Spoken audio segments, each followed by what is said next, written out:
धाकड़ खबर, बेखौफजुमा बेबाक अंदाज। धाकड़ खबर के न्यूज़ रूम से मैं आपके साथ हूं अकरम रईस खान। आज सुबह उत्तर प्रदेश के जंगल राज से जुड़ी हुई खबरों के ताज़ा बुलेटिन में एक जानकारी आपके सामने रखी थी खबर के तौर पर।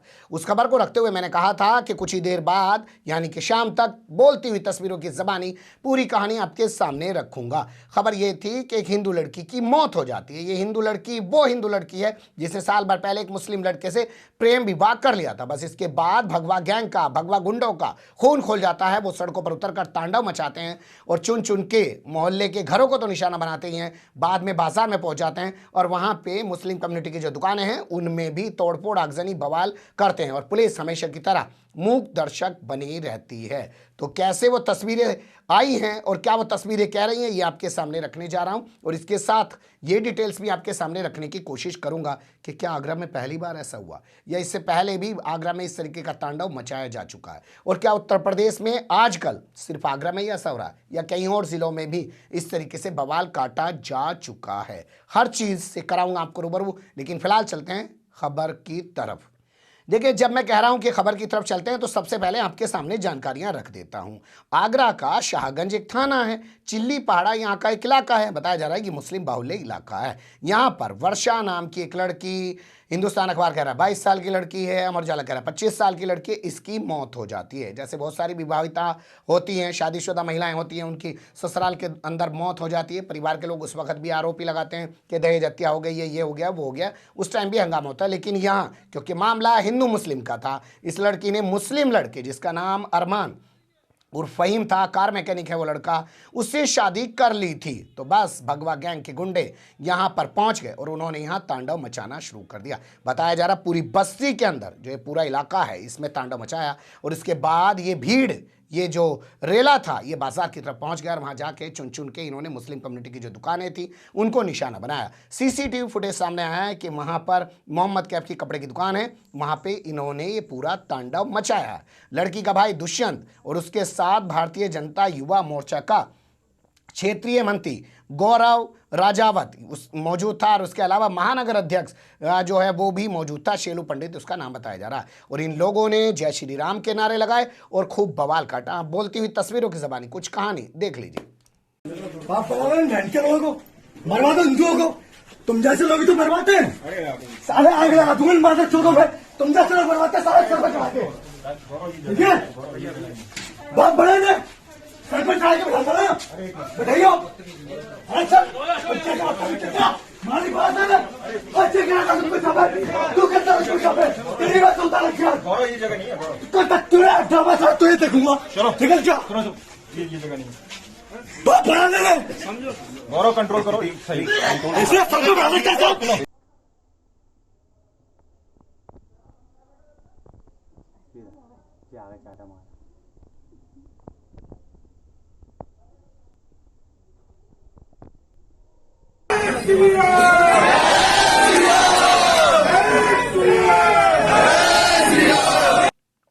इस पूरे मामले को लेकर गौरव राजावत ने किस तरीके का बयान दिया है वो भी सुन लीजिए।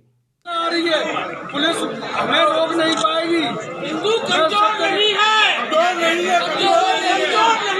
हिंदू अब पीटेगा नहीं, हिंदू पीटेगा, हिंदू पीटेगा नहीं। अगर पुलिस प्रशासन से हो सकता है तो करे, इस 24 घंटे में उसके घर में आग लगाने का।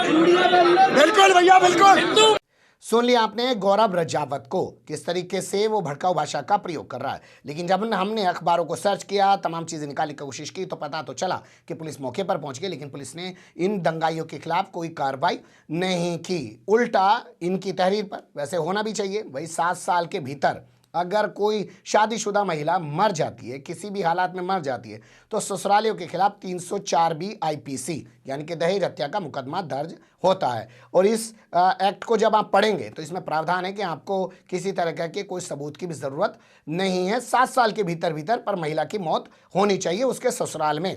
और यही नहीं, ससुराल से निकल के भी अगर कहीं जाके ट्रेन के आगे कूद के मर जाए तब भी ससुरालियों के खिलाफ 304 भी यानी कि दहेज हत्या का मुकदमा दर्ज होता है। अब बताया जा रहा है अरमान और फहीम के परिवार सहित 4-5 लोगों के खिलाफ एफआईआर दर्ज कर ली गई है। लेकिन यहाँ के भोले भाले नए नवेले पुलिस वाले जो यानी कि एसएसपी बने हैं, सुधीर गुप्ता उनका नाम है, वो कैसे पूरी कहानी बयान कर रहे हैं, उनकी ज़बानी सुन लीजिए।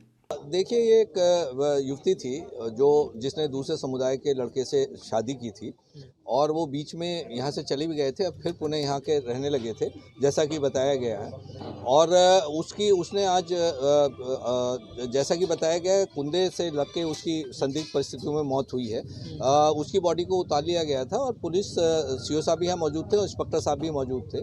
तभी कुछ लोगों द्वारा यहाँ पर आकर हंगामा किया गया और जिसके फलस्वरूप कुछ दूसरे पक्ष लोग भी इकट्ठे हुए। पुलिस तत्काल मौके पर थी, लोगों को हटाया गया और अब मैं भी मौके पर पहुँचा था। तत्काल एसपी सिटी और विभिन्न थानों की फोर्स भी मौके पर पहुँची थी। यहाँ पर पूरी तरह शांति है। जो लोग अपना लिख के देना चाहते हैं उनसे लिख के देने के लिए कहा गया था, तहरीर देने के लिए कहा गया है और जो उसके आधार पे जो कार्रवाई होगी, विधि सम्मत जो भी कार्रवाई होगी, जो लड़की के लटकने से संबंधित है, जो भी पोस्टमार्टम रिपोर्ट में आएगा उसके हिसाब से और जो लोग और लिख के देंगे उसके हिसाब से इसमें कार्रवाई की जाएगी। एक यहाँ जो बीजेपी का युवा मोर्चा का नेता है गौरव राजावत, लगातार पब्लिक कह रही है कि अक्सर वो विवादों में रहता है और आज भी उस पर ही सबसे ज़्यादा आरोप है माहौल खराब करने का। देखिए, ये जो यहाँ पे लोगों ने कहा है, मैंने उनसे कहा जो भी लिख के देना अपनी बात लिख के दें और जो कोई भी जांच होगी सारी चीज़ों की, जो कोई भी बात सामने आएगी उसके खिलाफ कड़ी कार्रवाई की जाएगी। सुन लिया आपने। अब आप सोचेंगे कि मैंने इन्हें भोले भाले नए नवेले क्यों कहा है। आपको पता होगा यहाँ के एक थाने में, जगदीशपुर थाने के अंदर, एक दलित समाज के, वाल्मीकि समाज के जो एक शख्स था, सफाई कर्मचारी था, उसकी पीट कर पुलिस वालों ने हत्या कर दी। उसके बाद बवाल मचा और फिर बाद में मुआवजे का ऐलान हुआ, नौकरी का ऐलान हुआ, तब जाके मामला दब पाया। लेकिन वो मामला हुआ क्यों था ये भी आपको जानना जरूरी है। जगदीशपुर थाने में कहीं चोरी हो गई, 25 लाख रुपए चोर से बरामद हो गए, पुलिस ने मालखाने में रख दिए। ये वहाँ सफाई कर्मचारी था, इस पर आरोप लगाया कि इन्हें 25 लाख रुपए चुरा लिए। इस पूरे मामले को लेकर थानेदार और तमाम लोग पहले सस्पेंड किए गए एसएसपी के जरिए, लेकिन बाद में आदित्यनाथ योगी एक्टिव हुए और उन्होंने यहाँ के एसएसपी को और यहाँ के आईजी को भी बदल दिया। नचिकेता झा को यहाँ का नया आईजी बनाया गया। इसलिए मैं बोल रहा हूँ कि नए नवेले यहाँ के एसएसपी हैं। लेकिन क्या पहली बार आगरा में ऐसा हुआ है? जी नहीं, कुछ चीज़ों पर गौर कर लीजिए।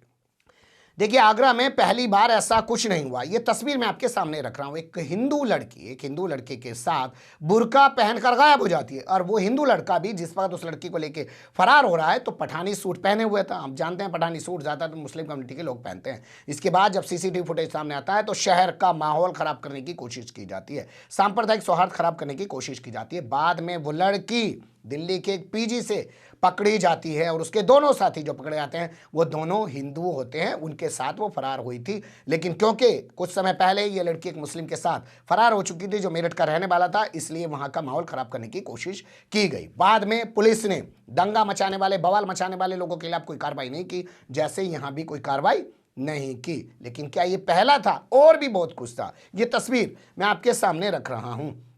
एक लड़की जो शादीशुदा है और एतमादपुर थाने की रहने वाली है और एतमाददौला थाने में उसकी ससुराल है। एतमाददौला थाने में अपनी ससुराल से बाइक पर सवार होकर अपने पति के साथ वो अपने मायके जा रही है एतमादपुर में। यहाँ झरना नाले के पास 3 गुंडे आ जाते हैं जो इस लड़की के पति को दबोच लेते हैं, मारते पीटते हैं। पहले उससे कहते हैं कि हमारे सामने इस लड़की से संबंध बना, यानी कि अपनी पत्नी से संबंध बना। जब वो संबंध बनाने से इनकार करता है तो ये वहशी दरिंदे तीनों उसके साथ गैंगरेप करते हैं और पूरे मामले का वीडियो बनाते हैं। उसके पति के सामने उसके साथ गैंगरेप किया जाता है। बाद में इन 3 लोगों को गिरफ्तार किया जाता है। यहां भी लड़की मुस्लिम समुदाय से ताल्लुक रखती है और आरोपी धर्म विशेष के हैं। तो ये जो उभर रहा है आगरा के अंदर, ये कोई पहली बार नहीं हो रहा है। जानबूझकर ये आगरा में तमाम चीज़ों को हवा दी जा रही है और पुलिस का निकम्मा नकारापन। अब जैसे कल बवाई हैं, वो हंगामा कर रहे हैं, अगर पुलिस उनके खिलाफ एक्शन ले लेती तो आगे शायद किसी की हिम्मत ना पड़ पाती। लेकिन वो लोग किस तरीके से बवाल काट रहे हैं और पुलिस कुछ भी नहीं कर रही है,